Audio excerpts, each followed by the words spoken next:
How you doing, guys? We're talking about snacking and craving in this short segmented video. So first thing is, we have a couple of points to run through, but snacking is okay. It's totally fine, but let's look into it in a little bit more detail.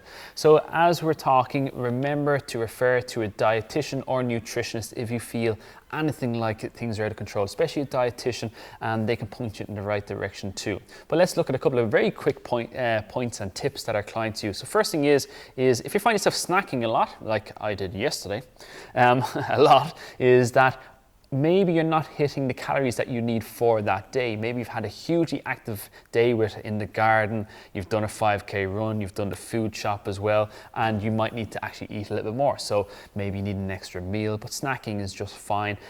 And maybe you need to hit your protein count target for that day. Possibly your body's just trying to rebuild, and to rebuild using those building blocks of food because you've just burnt X or Y amount of calories more than you usually do. Second point is hydration or dehydration. It may be a bit dehydrated. So with your hydration levels, maybe check in, I really want a snack, I'm craving something. Pint of water first. That hunger could be masking itself as actually hydration. Again, with hunger, the hormones play a big effect, and dehydration can play a big effect on your hormones, especially that hunger hormone, ghrelin.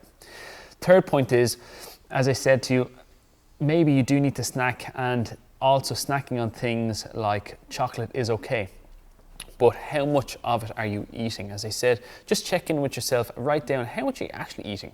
1 bar of chocolate a day, there's no problem with it. Again, we always advise clients is maybe 200, 250 calories every single day. I have a chocolate bar every single day, and that is my treat for the day, and have that in the evening, and it's a bit of a ritual. It's a way of winding down, and that's totally okay. So all in moderation. Finally is just pick some smart options. Have your snack press, have it up high in an awkward position. Maybe you need to use a stool to get up to it. Careful getting up on the stool.